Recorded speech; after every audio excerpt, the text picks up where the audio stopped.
Oke, hari ini kita membahas tentang background on health insurance and the labor market. Health insurance coverage itu distribusi cakupan asuransi kesehatan di Amerika Serikat pada tahun 1998 disajikan pada kolom terakhir tabel. Ini bisa kita lihat, ya kan, tabelnya gitu ya. Total populasinya meningkat dari tahun ke tahun. Kemudian ada sekitar 170 juta orang atau 71% dari populasi non lansia yang ditanggung oleh asuransi kesehatan swasta. Nah, kemudian 34,1 juta orang lainnya memiliki cakupan publik. Yang pertama dan yang paling penting bagi penduduk non-lansia adalah program Medicaid, program asuransi kesehatan negara bagian atau federal untuk orang berpenghasilan rendah. Nah, ini menyumbang 3/4 dari cakupan publik non-lansia. Ya, kemudian fitur polis asuransi kesehatan swasta. Ada beberapa fitur menonjol dari polis asuransi swasta yang berguna untuk memahami potensi dampak asuransi terhadap fungsi pasar tenaga kerja. Nah, secara tradisional ada dua jenis asuransi swasta. Yang pertama, ini di Amerika ya, Blue Cross atau Blue Shield yang mendominasi pasar asuransi pada periode sebelum perang, kemudian membebankan premi asuransi peringkat komunitas, di mana pemberi kerja hanya membayar pengeluaran rata-rata untuk kelas risiko yang luas. Nah, mulai tahun 1940 terjadi pertumbuhan pesat dalam perusahaan asuransi komersial yang menilai pengalaman pelanggan mereka. Kemudian mereka menagih perusahaan berdasarkan pengalaman biaya aktual atau proyeksi dan masa lalu. Nah, di akhir tahun 1980, sebagian besar paket Blue Cross atau Blue Shield juga telah beralih ke peringkat pengalaman untuk semua grup besar, bahkan untuk beberapa grup yang lebih kecil juga. Peringkat pengalaman perusahaan kecil sangat rinci secara ekstrim jika seseorang pekerja tertentu ternyata sangat mahal. Dia mungkin ditanggung dari kebijakan tersebut atau seluruh kelompok mungkin bisa ditolak. Itu Congressional Research Service tahun 1988.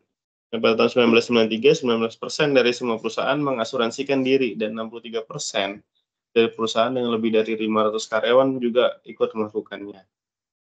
Nah, kemarin kita sudah bahas bahwa eh, di Indonesia syaratnya wajib semua perusahaan mendaftarkan tenaga kerjanya dalam asuransi BPJS gitu kan. Walaupun kalau setelahnya mereka mau punya asuransi swasta lainnya, tapi BPJS tetap harus didaftarkan. Nah, fitur polis asuransi kesehatan swasta yang pertama, fitur umum dari rencana asuransi tradisional adalah biaya tak terbatas untuk layanan pengobatan. Individu dapat menggunakan penyedia pilihan mereka dan penyedia tersebut diganti berdasarkan biaya biasa, adat, dan wajar. 20 tahun terakhir bagaimanapun telah menjadi organisasi radikal dari asuransi swasta menuju model managed care. Nah, ke depan beberapa pertemuan mendatang nanti akan kita bahas terkait model managed care itu seperti apa. Organisasi seperti Health Maintenance Organizations dan Preferred Provider Organizations memiliki pilihan atau penyedia layanan yang terbatas untuk berbagai tingkat pasien dan penghentian penyedia pada jadwal biaya prospektif, bukan biaya retrospektif. Nah, peran tempat kerja itu seperti apa gitu? Kenapa tenaga kerja itu diasumsikan memiliki pengaruh terhadap angkatan tenaga kerja gitu atau pasar pasar tenaga kerja. Nah, di Amerika Serikat sumber utama asuransi kesehatan swasta di AS itu kenapa setidaknya ada dua penjelasan. Yang pertama adalah ekonomi penyatuan tempat kerja. Ada skala ekonomi yang sangat besar dalam pembelian asuransi yang dihasilkan dari biaya tetap dalam administrasi yang harus dibayarkan untuk setiap kelompok ukuran. Nah, kumpulan tempat kerja yang besar juga menyediakan sarana bagi individu untuk membeli asuransi tanpa premi seleksi yang merugikan yang diminta oleh perusahaan asuransi di pasar asuransi kesehatan individu. Karena komponen kesehatan yang tidak dapat diamati akan rata-rata menjadi nol dalam kelompok besar yang ditujukan untuk tujuan lain daripada memperoleh asuransi kesehatan. Di sisi lain, untuk kelompok yang lebih kecil, terdapat risiko bahwa pembelian asuransi itu didorong oleh kebutuhan satu atau dua karyawan yang sakit parah, yang biayanya tidak mungkin ditutupi oleh pembayaran premi dari pekerja yang lebih sehat.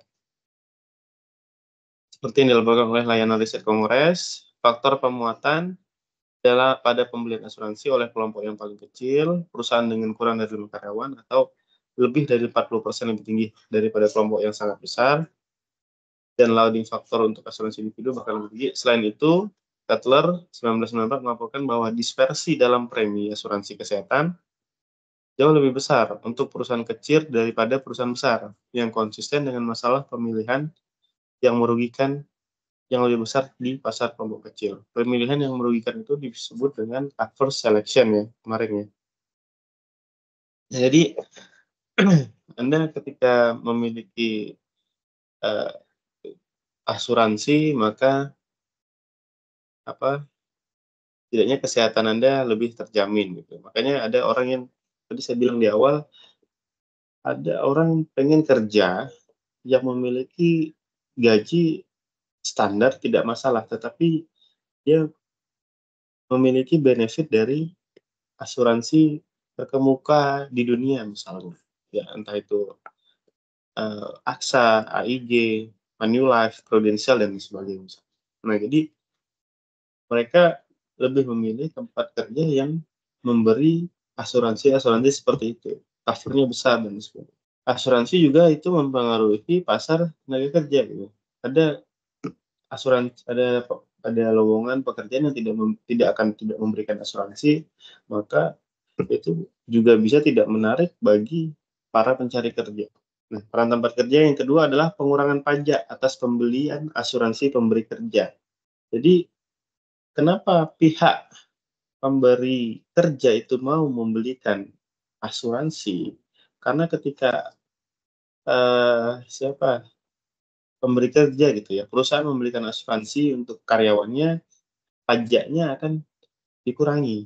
Jadi, daripada uangnya bagi mereka misalnya habis kena potong pajak 10% dari 100 juta gitu ya, 10% dari 100 juta itu kan lumayan.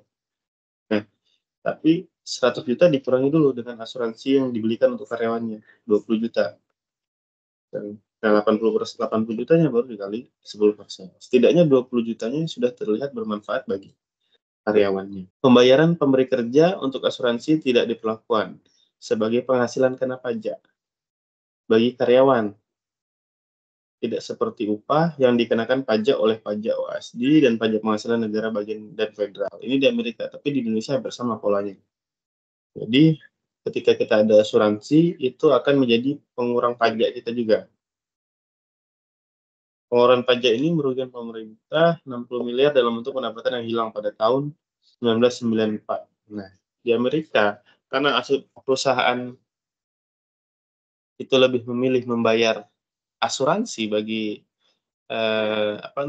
karyawannya, itu bayangkan sampai 60 miliar dolar. Pemerintah Amerika menganggap dia kehilangan potensi pendapatannya dari pajak yang seharusnya dibayarkan oleh perusahaan. Ya, akibatnya terdapat subsidi yang besar untuk pembelian asuransi melalui tempat kerja dibandingkan melalui kelompok di luar tempat kerja. Gruber dan Poterba tahun 96 memperkirakan bahwa harga relatif asuransi di tempat kerja adalah 27% lebih rendah akibat subsidi pajak ini. Dan mungkin ada subsidi juga ketika yang membelikan adalah pihak perusahaan, bukan individu. Nah, sementara asuransi sebagian besar diperoleh melalui tempat kerja, ada variasi substansial di seluruh tempat kerja dalam penawaran asuransi dan pengambilan karyawan. Variasi ini diimplementasikan pada tabel 2 yang ditabulasikan dari suplemen imbalan kerja. Secara keseluruhan, 72,5% karyawan bekerja di perusahaan yang menawarkan asuransi kesehatan. Nah, dari perusahaan-perusahaan yang menawarkan asuransi kesehatan, 91% menawarkan pertanggungan keluarga serta pertanggungan individu. Namun hanya 57% pekerja yang dilindungi oleh asuransi dengan tingkat penerimaan kurang dari 80%. Nah ini, jadi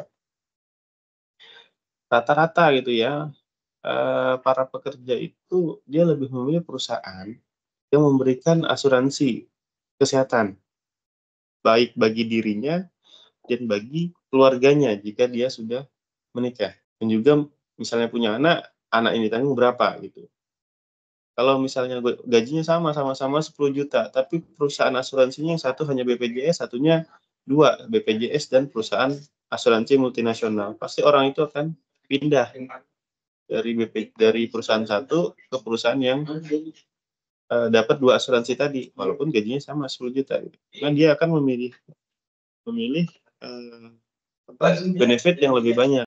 Ada 250 orang lebih gitu ya, yang offer insurance, family cover ditawarkan, dia lebih memilih ini.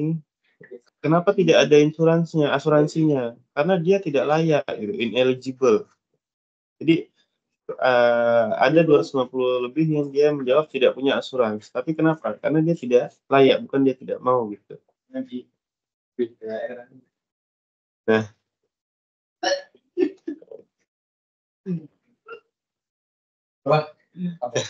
weekly earning. Nah, pendapatan bulanannya besar 604 ya. Ada 604 orang. Kemudian ada yang menawarkan posisi ketika pensiun. Ketika pensiun, apakah asuransinya masih tetap di cover atau tidak? Atau apa yang dia dapatkan?